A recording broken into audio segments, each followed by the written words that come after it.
இப்போ இந்த UGC draft பில்லில் college university படிக்கக்கூடிய மாணவர்களோட படிப்பை நேரடியாக பாதிக்கிற மாதிரி இல்லை மறைமுகமாக பாதிக்கிற மாதிரி என்னென்ன மாதிரியான மாற்றங்கள்லாம் கொண்டு வந்து முக்கியமான மெயின் டிஸ்அட்வான்டேஜ் என்னன்னா டைரெக்டாக ஆல் இண்டியா லெவலில் என்ட்ரன்ஸ் எக்ஸாம் வைக்கிறாங்க.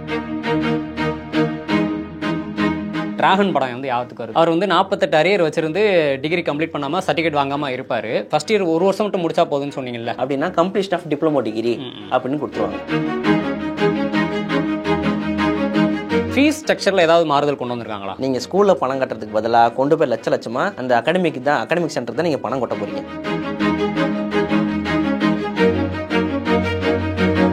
கவர்மெண்ட் ஃபண்டில் இயங்கக்கூடிய எந்த ஒரு யூனிவர்சிட்டியுமே இருக்காது, யூனிவர்சிட்டியே திவால் ஆயிரும், இழுத்து மூட வேண்டிய நிலைமைக்கு தான் வந்துடும் அப்படின்னு சொல்கிறாங்க. இந்த யூனிவர்சிட்டிஸ் எல்லாமே ஸ்டேட் கவர்மெண்ட் கண்ட்ரோல் கீழே தான் ரன் ஆகிட்டு இருக்கு. இனிமேல் இந்த காலேஜ் யூனிவர்சிட்டியில் அட்மிஷன் போட போவாங்கல்ல, அவங்க அட்மிஷன் போடுறதுக்கு முன்னாடி என்ன மாதிரி விழிப்புணர்வு அடைஞ்சுக்கணும், இல்லை ஏற்கனவே படிக்கிறவங்களுக்கு இது என்ன மாதிரியான பாதிப்பை ஏற்படுத்தும்? இதில் 2 விஷயம் இருக்குது. ஏற்கனவே படிக்கிறவங்களுக்கு யூஜிசி டிராஃப்ட் பில் கொண்டு வந்துட்டாங்க. ஆனால் இது வந்து கல்லூரி மற்றும் யூனிவர்சிட்டி படிக்கக்கூடிய மாணவர்களோட படிப்பை நேரடியாகவும் மறைமுகமாகவும் பாதிக்குது. எப்படின்னா ஃபியூச்சரில் கவர்மெண்ட் ஃபண்டால் இயங்கக்கூடிய ஒரு யூனிவர்சிட்டி கூட இருக்காது, யூனிவர்சிட்டியே திவால் ஆயிரும் அப்படின்னு சொல்லி இதை எல்லாருமே எதிர்க்கிறாங்க. அப்படி என்ன மாணவர்களை பாதிக்கக்கூடிய விஷயங்கள் இதெல்லாம் இருக்குது. இனிமேல் காலேஜ் அப்புறம் யூனிவர்சிட்டியில் சேரப்போகிற மாணவர்கள் அட்மிஷன் போகிறதுக்கு முன்னாடி என்னென்ன விஷயங்கள் தெரிஞ்சுக்கணும், ஏற்கனவே காலேஜ் அப்புறம் யூனிவர்சிட்டியில் படிக்கக்கூடிய மாணவர்கள் என்னென்ன தெரிஞ்சுக்கணும் அப்படிங்கிறத பற்றி அட்வொகேட் சோயப் அவர்கள்ட்ட டீட்டெயிலாக கேட்டு தெரிஞ்சுக்கலாம். வணக்கம் சார். வணக்கம் சார். இந்த யூஜிசி டிராஃப்ட் பில்லில் என்னென்ன கொண்டு வந்திருக்காங்க அப்படிங்கிறத பார்க்குறதுக்கு முன்னாடி யூஜிசினா என்ன, அது எதுக்கு இருக்கணும்? ஏன்னா ஏற்கனவே ஆர்ட்ஸ் அண்ட் சயின்ஸ் காலேஜ் இருக்குது, இன்ஜினியரிங் காலேஜ் இருக்குது. அப்போ யூஜிசினா என்ன, அது எதுக்கு இருக்கணும்? இந்த யூஜிசின்னு வந்து பார்த்தீங்கன்னா 1950 நம்ம இந்தியன் கவர்மெண்ட்டால் உருவாக்குன ஒரு சட்டம். இந்த சட்டத்து மூலிமா ஒரு கமிஷனை கிரியேட் பண்ணுறாங்க, யூனிவர்சிட்டி கிராண்ட் கமிஷன் சொல்லி. இந்த யூனிவர்சிட்டி கிராண்ட் கமிஷன் என்ன பண்ணுறாங்கன்னா, இந்தியாவில் இருக்க எல்லா யூனிவர்சிட்டியோட ஃபங்க்ஷன்ஸையும் ஹையர் எஜுகேஷன் ஸ்டாண்டர்ட்ஸையும் மெயின்டைன் பண்ணுறதுக்காக உருவாக்கப்பட்ட கமிஷன் தான் இந்த யூனிவர்சிட்டி கிராண்ட் கமிஷன். இவங்க தான் தீர்மானிப்பாங்க எத்தனை வருஷம் இந்த டிகிரி படிக்கணும், இந்த டிகிரியில் என்னென்ன சிலபஸ் இருக்கும், இந்த சிலபஸில் என்னென்ன டாபிக்ஸ்லாம் இருக்கணும், அப்புறம் ஹையர் எஜுகேஷன் எத்தனை வருஷம், அப்புறம் பிஹெச்டி எத்தனை வருஷம், அதுக்கப்புறம் அந்த கவர்மெண்ட் செலக்ட் பண்ணுற ஸ்கீம்ஸ் இருக்குல்ல, பேக்வர்ட் கிளாஸ் பீப்புள்ஸ்க்குலாம் ஸ்கீம்ஸ்லாம் தருவாங்க, ஃபண்ட்ஸ்லாம் கொடுப்பாங்க. அந்த ஃபண்ட்ஸ்லாம் ரெக்டிஃபை பண்ணி கொடுக்குற ஜாப் பண்ணுறவங்க யாருன்னா இந்த யூனிவர்சிட்டி கிராண்ட் கமிஷன் சொல்கிறவங்க. ஸோ இவங்க இந்தியா இருக்க எல்லா யூனிவர்சிட்டிக்கும் இவங்க வந்து நாம்ஸும் ஹையர் எஜுகேஷனோட ஸ்டாண்டர்ட்ஸும் மெயின்டைன் பண்ணுறதுக்கான அதிகாரம் இவங்ககிட்ட இருக்குது. இதுதான் இந்த யூஜிசி வந்து பேசிக் பிரின்சிபல்ஸ் மானிட்டர் பண்ணுறதும் எஜுகேஷனை வந்து ஸ்டாண்டர்டாக மெயின்டைன் பண்ணுறதும் தான் இவங்களோட முக்கிய ரோல். இப்போ இந்த யூஜிசி கீழே தான் எல்லா யூனிவர்சிட்டி காலேஜஸ் எல்லாமே வருமா? மேக்ஸிமம் எல்லா யூனிவர்சிட்டிஸ் காலேஜஸ் எல்லாருமே இவங்களுக்கு கீழே தான். பட் இவங்க சொல்கிற ரூல்ஸை தான் ஃபாலோ பண்ணணும். இவங்க அந்த ஸ்டாண்டர்ட்ஸ் ஃபிக்ஸ் பண்ணுறாங்கல்ல, அந்த ஸ்டாண்டர்ட்ஸை நம்ம அட்டைன் பண்ணணும். அதுதான் இவங்களோட மெயின் எய்ம், ஆப்ஜெக்டிவ். யூஜிசி பற்றி சொல்லிட்டீங்க. இப்போ இந்த யூஜிசி டிராஃப்ட் பில்லில் என்னென்ன மாதிரியான மாற்றங்கள், அதாவது காலேஜ் யூனிவர்சிட்டி படிக்கக்கூடிய மாணவர்களோட படிப்பை நேரடியாக பாதிக்கிற மாதிரி இல்லை மறைமுகமாக பாதிக்கிற மாதிரி என்னென்ன மாதிரியான மாற்றங்கள்லாம் கொண்டு வந்திருக்காங்க? முக்கியமான மெயின் டிஸ்அட்வான்டேஜ் என்னன்னா, டைரெக்டாக ஆல் இண்டியா லெவலில் என்ட்ரன்ஸ் எக்ஸாம் வைக்கிறாங்க. இதுக்கு காலேஜ் யூனிவர்சிட்டி சேர்ற எல்லா யூனிவர்சிட்டிஸ்க்கும் இப்போ இன்ஜினியரிங் என்ட்ரன்ஸ் எக்ஸாம் இல்லாமல் இருந்துச்சு, இப்போ இன்ஜினியரிங் என்ட்ரன்ஸ் எக்ஸாம் வந்துடும். சிஏக்கு என்ட்ரன்ஸ் எக்ஸாம் இல்லாமல் இருந்துச்சு, அதுக்கும் வந்துடும். ஆர்ட்ஸ் அண்ட் சயின்ஸ்க்கு என்ட்ரன்ஸ் எக்ஸாம் இல்லாமல் இருந்துச்சு, அதுவும் வந்துடும். இப்போ நம்ம டாக்டர் தமிழ்நாடு அம்பேத்கர் யூனிவர்சிட்டி லா யூனிவர்சிட்டியில் எக்ஸாம் இல்லை, டைரக்ட் ரெக்ரூட்மெண்ட் தான். ஆனால் இப்போ அதுக்கும் எக்ஸாம் வந்துடும், கிளாட் எக்ஸாம் மாதிரி. நீட் எக்ஸாம் மாதிரி எல்லாத்துக்கும் என்ட்ரன்ஸ் எக்ஸாம் எக்ஸாம் வந்துடும். ஸோ நீங்கள் +2ல என்ன மார்க் வாங்கலாம் அது கன்சிடர் பண்ண மாட்டாங்க. அந்த ஆப்டிடியூட் டெஸ்ட்டில் அந்த எக்ஸாமில் நீங்கள் என்ன மார்க் வாங்குறீங்களோ அதை வச்சு தான் உங்களுக்கு சீட் தருவோம். வேறு என்னென்ன மாதிரி விஷயங்கள் கொண்டு வந்து? இப்போ முன்னெல்லாம் டிகிரி நீங்கள் எத்தனை வருஷம் படிச்சீங்க? 3 வருஷம் படிச்சிருப்போம். ஆமாம். ப்ரொஃபஷனல் டிகிரி 4 வருஷமோ 5 வருஷமோ கம்பைண்டாக படிச்சிருப்போம். இப்போ என்ன பண்ணாங்கன்னா மினிமம் பேசிக் டிகிரி 4 வருஷம் கொண்டு வந்துட்டாங்க, 4 இயர்ஸ் பண்ணிட்டாங்க. இப்போ அந்த 4 இயர்ஸில் நீங்கள் எப்போ வேணால் வித்ட்ரா பண்ணிக்கலாம், டிஸ்கண்டினியூ பண்ணிக்கலாம். அதுக்குன்னு ஒரு கேட்டகரி வச்சிருக்காங்க. இப்போ ஃபார் எக்ஸாம்பிள் ஃபர்ஸ்ட் இயர் நீங்கள் முடிச்சிட்டீங்க, உங்களுக்கு காலேஜ் ரொம்ப டஃபாக இருக்குது, என்னால் முடியலப்பா நான் வெளியே டிஸ்கண்டினியூ பண்ணிட்டு போகிறேன்னா category A completion of 1 year சர்டிஃபிகேட்னு கொடுத்துருவாங்க.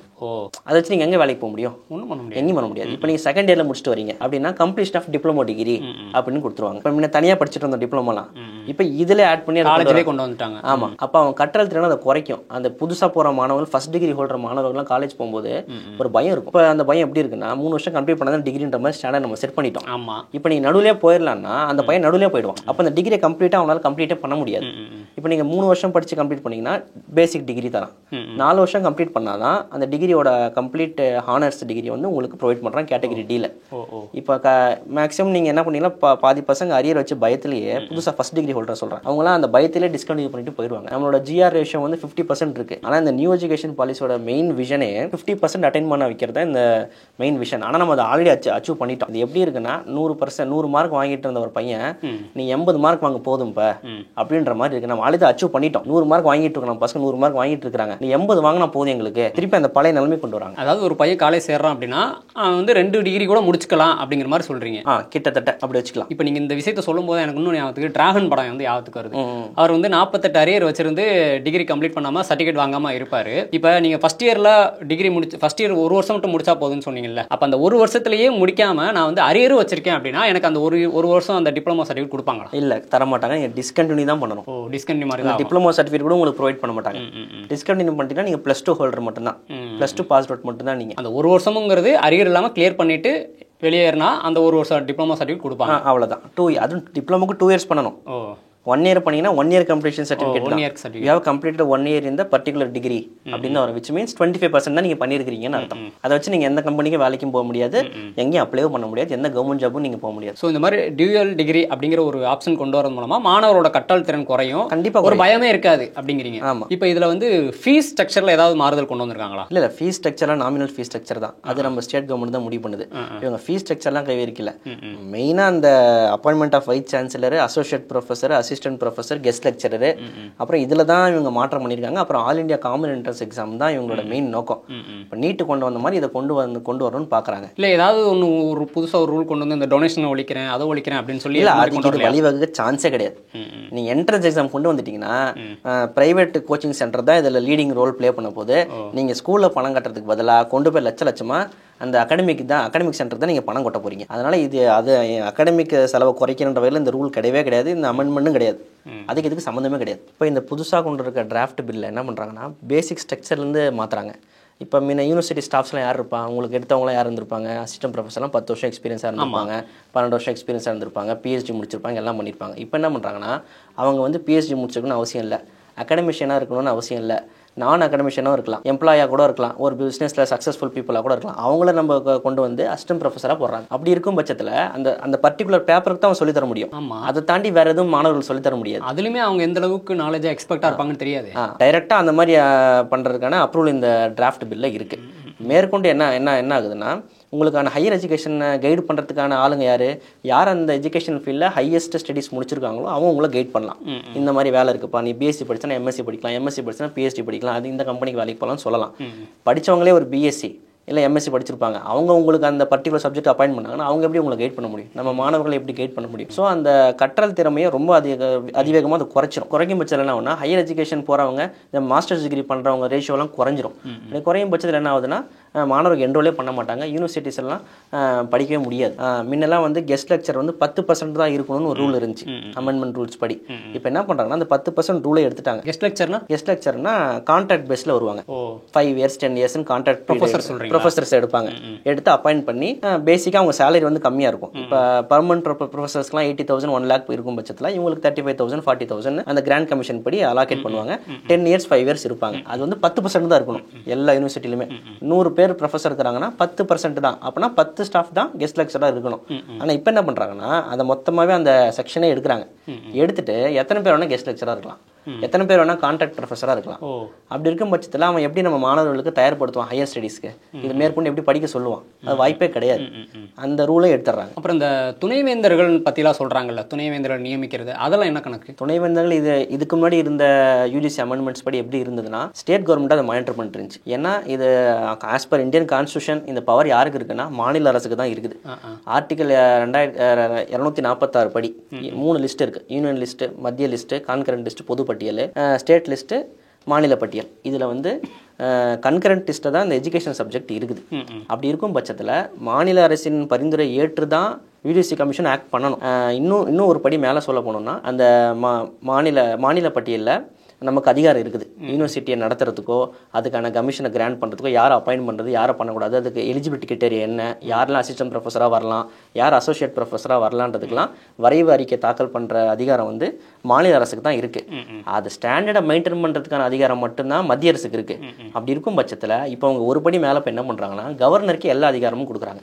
ஃபார் எக்ஸாம்பிள் எப்படின்னா காலேஜ் உங்களுது, பிரின்சிபலாக நீங்கள் யாரை போடுவீங்க? நம்ம எடுக்கிற ஆட்கள் தான் போடுவோம். நீங்கள் நல்லா குவாலிட்டியாக பார்த்து உங்கள் காலேஜை நீங்கள் குவாலிட்டியாக தானே போடுவீங்க. ஆமா பிஎஸ்டி முடிச்சவரா 10 வருஷம் எக்ஸ்பீரியன்ஸ் இருக்கார போடுவீங்க. ஆனால் இப்போ நான் என்ன பண்ணுறேன், ஒரு ரூல்ஸ் கொண்டு வந்து உங்கள் காலேஜ் நீங்கள் பிரின்சிபல் அப்பாயின் பண்ணக்கூடாது, நான் தான் அப்பாயின் பண்ணுவேங்கிறேன். அந்த அப்பாயின்மெண்ட் எப்படி இருக்குன்னா, பிரின்சிபல் வந்து 10 வருஷம் இருக்குன்னு எக்ஸ்பீரியன்ஸ் இருக்குன்னு அவசியம் இல்லை, பிஎஸ்டி படிச்சிருக்குன்னு அவசியம் இல்லை, ஒரு இண்டஸ்ட்ரியஸ்டாக கூட இருக்கலாம், சிஇஓட இருக்கலாம், கம்பெனியோட ஹையஸ்ட் பெய்டு சேலரி பீப்புள் கூட இருக்கலாம்.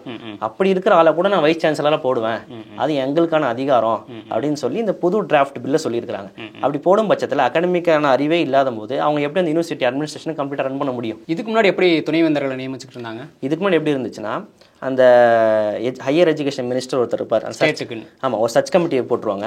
அந்த சர்ச் கமிட்டி கீழே ஹையர் எஜுகேஷன் மினிஸ்டர் இருப்பார், அவருக்கு கீழே அவரோட அண்டர் செக்ரட்டரி இருப்பாங்க, அதுக்கப்புறம் சீஃப் செக்ரட்டரி, தமிழ்நாடு கவர்மெண்ட்டோட சீஃப் செக்ரட்டரி இருப்பாங்க, அதுக்கப்புறம் கவர்னர் இருப்பார். இவங்க 4 பேரும் சேர்ந்து ஒருத்தரை வைஸ் சான்சலராக நியமிப்பாங்க. அப்படி நியமிக்கும் பட்சத்தில் தமிழ்நாடு அரசு யாரை பரிந்துரை செய்தோ அதை கவர்னர் வந்து முன்மொழிஞ்சிட்டு போயிடுவார். அப்படி இருக்கும் பட்சத்தில் நம்மளோட ஸ்டேட்டோட எஜுகேஷன் பாலிசி அவங்களுக்கு தெரியும், நம்ம வந்து என்னென்ன கொள்கைலாம் ஃபாலோ பண்ணிட்டு இருக்காங்கன்னு அந்த வைஸ் சான்சலருக்கு தெரியும். அப்படி இருக்கும்போது அந்த அட்மினிஸ்ட்ரேஷன் கரெக்டாக இருக்கும். ஆனால் இப்போ மொத்தமாகவே என்ன பண்ணிட்டாங்கன்னா, கவர்னருக்கு அந்த அதிகாரம் கொடுக்குறாங்க, யாரை வேணாலும் அப்பாயின்ட் பண்ணலாம். அதாவது நான் அகாடமிஷனாக கூட இருக்கலாம், அவர் பிஎஸ்டி ஹோல்டராக இல்லாமல் கூட இருக்கலாம். அப்படி இருக்கும் பட்சத்தில் கூட தாராளமாக நீங்கள் வந்து அப்பாயின்ட் பண்ணுங்கன்னு சொல்கிறாங்க. அதுதான் இந்த டிராஃப்டோட மெயின் டிஸ்அட்வான்டேஜ்னு சொல்கிறாங்க எல்லாருமே.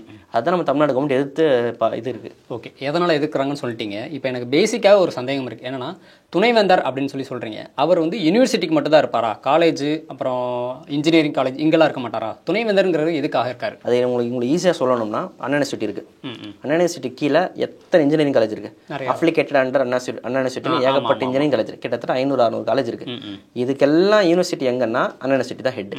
அவங்க தான் கொஸ்டின் பேப்பர் செட் பண்ணுவாங்க, அவங்க கொடுக்குற சிலபஸ் தான் நீங்கள் நடத்துவீங்க, அந்த ஸ்டாண்டர்ட்ஸ் தான் நீங்கள் ஃபாலோ பண்ணுவீங்க, அந்த ஸ்டாண்டர்ட்ஸில் இருக்க ப்ரொஃபஸர் நீங்கள் ஹையர் பண்ணணும், அந்த சொல்கிற அந்த ஆக்ட் படி பிரகாரம் தான் நீங்கள் பேவும் கொடுக்கணும். இப்போ இந்த 500 காலேஜையும் ப்ளஸ் அந்த மெயின் அண்ணா யூனிவர்சிட்டி காலேஜையும் நிர்வகிக்கிற ஒரு ஆள் வேணும். இந்த அட்மினிஸ்ட்ரேஷன் பவர் ஃபுல்லாக ஒருத்தருக்கு வேணும், அவர் தான் வைஸ் சான்சலர். இந்த காலேஜுக்கெல்லாம் அப்ளிகேஷன் கொடுக்குறது, ரினியூவல் கொடுக்குறது, இவங்கெல்லாம் கரெக்டாக வச்சிருக்காங்களா காலேஜ், இந்த நார்ம்ஸ் படி நடத்துகிறாங்களா, இந்த சிலபஸ்லாம் கரெக்டாக போதா, இந்த எக்ஸாம்லாம் கரெக்டாக நடத்துகிறாங்களா, இந்த டிஸ்ட்ரிபியூஷன்லாம் கரெக்டாக இருக்கா, இந்த ப்ரொபன்ஷன்லாம் கரெக்டாக இருக்கான்னு பார்க்கறது தான் அந்த வைஸ் சான்சலரோட மெயின் ரோல். அதாவது ஸ்கூலுக்கு வந்து ஹெட் மாஸ்டர் மாதிரி, காலேஜுக்கு வந்து பிரின்சிபல் மாதிரி. ஆமாம், துணைவேந்தர்னு சொல்லி இருக்காங்க யூனிவர்சிட்டிஸ்க்குலாம். ஒரு 100 ஸ்கூலுக்கு சேர்ந்து ஒரு சீஃப் எஜுகேஷன் ஆஃபீஸர் டிஸ்ட்ரிக்ட் அந்த மாதிரி வச்சுக்கோங்க. இப்போ இந்த யூஜிசி டிராஃப்ட் பில் நடைமுறைக்கு வந்தால் கவர்மெண்ட் ஃபண்டில் இயங்கக்கூடிய எந்த ஒரு யூனிவர்சிட்டியுமே இருக்காது, யூனிவர்சிட்டியே திவால் ஆயிரும், இழுத்து மூட வேண்டிய நிலைமைக்கு தான் வந்துடும் அப்படின்னு சொல்கிறாங்க. ஏற்கனவே வந்து சமக்ர சிக்ஷன் அபியான் அப்படிங்கிற திட்டத்துக்கு வந்து இன்னும் கவர்மெண்ட் நிதி ஒதுக்கல. ஸோ அப்போ அதுக்கும், அதாவது தேசிய கல்விக் கொள்கைக்கு இதுக்கும் சம்மந்தம் இருக்கா? இல்லை, கண்டிப்பாக இருக்குது. ஆனால் சென்ட்ரல் கவர்மெண்ட் நமக்கு ப்ரொவைட் பண்ணுறது கிடையாது. இந்த யூனிவர்சிட்டிஸ் எல்லாமே ஸ்டேட் கவர்மெண்ட் கண்ட்ரோல் கீழே தான் ரன் ஆகிட்டு இருக்கு. இந்த ஃபண்ட்ஸு, இந்த சம்பளம் போடுறது, இந்த அட்மினிஸ்ட்ரேட்டிவ் ஒர்க்குக்கு ஃபண்ட் பண்ணுறது எல்லாமே ஸ்டேட் கவர்மெண்ட் மட்டும்தான். இந்த ஸ்காலர்ஷிப்ஸ் மேட்டரில் மட்டும்தான் சென்ட்ரல் கவர்மெண்ட் வந்து ஒரு ரோல் ப்ளே பண்ணிக்கிட்டு இருக்கு. அதை மட்டும் தான் அவங்க நிறுத்த முடியும். இப்போ எப்படி நீங்கள் சொன்ன அந்த ஸ்கீமில் பணம் நிறுத்தினாங்க நம்ம ஸ்கூல் எஜுகேஷனுக்கு, அந்த மாதிரி கண்டிப்பாக நிறுத்தி வைப்பாங்க நீங்கள் இந்த பாலிசி இம்ப்ளிமெண்ட் பண்ணலன்னா. ஸோ இதனால் யூனிவர்சிட்டிலாம் திவால் ஆகிறதுக்கு சான்ஸே இல்லை. இதுக்குன்னு தனி ஆக்டே இருக்குது. தமிழ்நாடு லெஜிஸ்லேட்டிவ்ல ஒவ்வொரு யூனிவர்சிட்டிக்கும் தனித்தனி சட்டமே இருக்குது, அதை மானிட்டர் பண்ண தனி குழு இருக்குது. இது கம்ப்ளீட்டாக நம்ம வரி பணத்தில், தமிழ்நாட்டு மக்கள் வரி பணத்தில் தான் யூனிவர்சிட்டி இயங்கிட்டு இருக்கு. இது நம்ம யூனிவர்சிட்டி, இதை திவால் ஆகிறதுக்கு சான்ஸே கிடையாது. தமிழ்நாட்டில் எத்தனை கவர்மெண்ட் யூனிவர்சிட்டிஸ் இருக்குப்பா?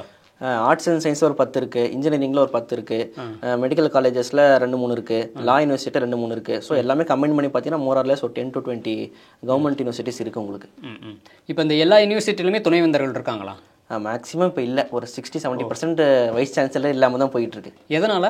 அதான் நம்ம இம்ப்ளிமெண்ட் பண்ணல, இந்த நியூ டிராஃப்ட் பில்லை நம்ம இம்ப்ளிமெண்ட் பண்ணலை.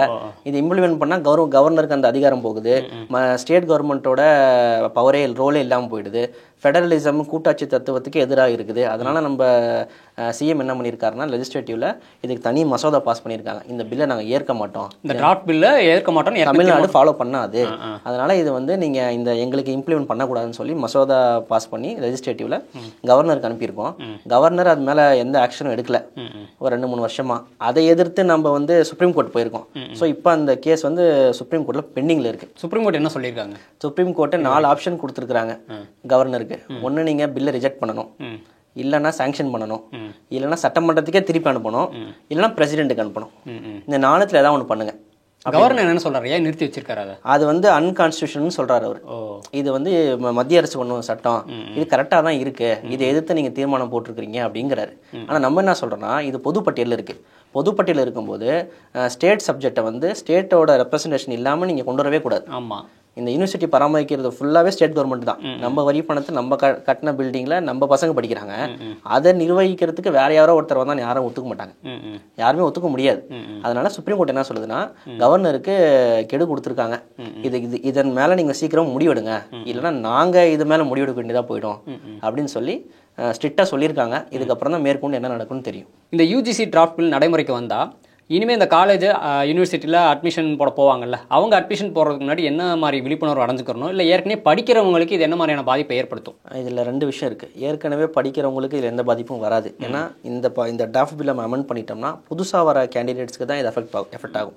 ஏன்னா ஆல்ரெடி நீங்கள் செகண்ட் இயர் படிச்சுட்டு இருப்பீங்க, உங்களுக்கு போய் இந்த டிராஃப்ட் பில்லை இம்ப்ளிமெண்ட் பண்ண முடியாது. அவங்க 3 இயர்ஸ் முடிச்சுட்டு வெளியே போயிடுவாங்க. ஆனால் நீங்கள் படிக்கும்போது 4 இயர்ஸாக படிக்கணும். உங்களுக்கு வர ப்ரொஃபஸர் யாரும் 10 இயர்ஸ் எக்ஸ்பீரியன்ஸ்டாவோ PhD ஹோல்டராவோ இருக்கணும்னு அவசியமே இல்லை. அதை வைஸ் சான்சலர் முடிவு பண்ணிப்பார். வைஸ் சான்சலர் யாரை போடுறாங்களோ அவங்க தான் அந்த பர்டிகுலர் சப்ஜெக்ட் எடுக்குவாங்க. அந்த சப்ஜெக்ட் எடுக்கிற வரைக்கும் தான் அவங்க அங்கே இருப்பாங்க. உங்களுக்கு ஹையர் எஜுகேஷன் கைட் பண்ணுறதுக்கு ஆள் இருக்காது, ஹையர் எம்ப்ளாய்மெண்ட் போகிறதுக்கும் ஆள் இருக்காது. ஸோ இந்த டிஸ்அட்வான்டேஜ் பாயிண்ட்ஸ் எல்லாம் இருக்குது. ஏற்கனவே வந்து தமிழ்நாடு கல்வித்தரத்தில் மேம்பட்டுருக்கு, GR ரேஷியோவில் அதிகமாக இருக்குது, நிறைய யூனிவர்சிட்டிஸ் இருக்குன்னு சொன்னீங்க. இப்போ இந்த வீடியோ பார்க்குறவங்க ஒரு முடிவுக்கு வரணும், நான் ஏன் இதை ஆதரிக்கணும், நான் ஏன் இதை எதிர்க்கணும் அப்படின்னா வேறு என்ன முக்கியமான காரணம் இருக்குது? ஒரு 3 முக்கியமான காரணம். நம்ம கிராஸ் இன்வெஸ்ட்மெண்ட் கிராஸ் பண்ணிட்டோம். இது இல்லாமல் நம்ம government universities all over India இருக்குது இல்லைங்களா, அதில் டாப் 10ல் 10 யூனிவர்சிட்டி நம்ம யூனிவர்சிட்டி தான் இருக்குது. அதுவும் போக all over universities, deemed university, ப்ரைவேட்டும் சேர்த்து சொல்கிறேன். 100 காலேஜில் 100 யூனிவர்சிட்டியில் 22 யூனிவர்சிட்டி தமிழ்நாடு சேர்ந்தது தான் இருக்குது. இப்படி நம்ம இந்த பாலிசி இம்ப்ளிமெண்ட் பண்ணாமல் தான் நம்ம இந்த பொசிஷனே அட்டைன் பண்ணியிருக்கோம். பாலிசி இம்ப்ளிமெண்ட் பண்ணாமல் அந்த பொசிஷன் இன்னும் வரவே இல்லை. ஸோ நம்ம இருக்கிற அந்த பாலிசியே கரெக்டாக தான் இருக்குது. அப்படி இருக்கும்போதே நம்ம டாப் பொசிஷனில் தான் இருக்கோம். ஆல் ஓவர் இந்தியாவிலே நம்ம தான் முதன்மை மாநிலமாக திகழ்ந்துட்டு வரோம். அப்படி இருக்கும்போது இந்த டிராஃப்ட் ரூல்ஸை நம்ம பின்னாடி இருக்கவங்க ரூல்ஸை நம்ம எதுக்கு இம்ப்ளிமெண்ட் பண்ணணும், அவங்களோட பாலிசியை சிம்பிளாக இந்த ஒன்று வச்சே இந்த டிராஃப்ட் ரூல்ஸை வந்து எவ்வளோ மைனஸ் பாயிண்ட்ஸ் இருக்குன்னு நம்ம சொல்லிடலாம். ஸோ இவ்வளோ நேரம் வந்து எங்களுக்கும் எங்கள் நாட்டு நடப்பு நேயர்கள், அதிலே காலேஜ் யூனிவர்சிட்டி படிக்கக்கூடியவங்க, சேர போகிறவங்க, ஸோ இவங்களாம் இந்த வீடியோ பார்த்துக்கிட்டு இருப்பாங்க, அவங்களுக்கும் இந்த யூஜிசி டிராஃப்ட் பில் இது நடைமுறைக்கு வந்தால் என்னென்ன ஆகும் அப்படிங்கிறத பற்றி தெளிவான ஒரு விழிப்புணர்வு கொடுத்ததுக்கு ரொம்ப ரொம்ப நன்றி சார். நன்றி. ஸோ சார் சொன்னது இவ்வளோ நேரம் கேட்டிருப்பீங்க. இந்த யூஜிசி டிராஃப்ட் பில் சம்மந்தமாகவும் இல்லை காலேஜ் யூனிவர்சிட்டி டிகிரி சம்மந்தமாகவும் என்ன டவுட்ஸ் இருந்தாலும் மறக்காமல் கமெண்ட்டில் சொல்லுங்கள். அடுத்தடுத்த வீடியோக்குள்ள அதை பற்றி கிளியர் பண்ணுறோம். நன்றி. நம்மக்கிட்ட கார்டு இருந்தால் எடுத்துக்கிடுவானுவ, ரூவா இருந்தால் பிடிங்கிடுவானுவ. ஆனால் படிப்பை மட்டும் நம்மக்கிட்ட இருந்து எடுத்துக்கிடவே முடியாது சிதம்பரம்.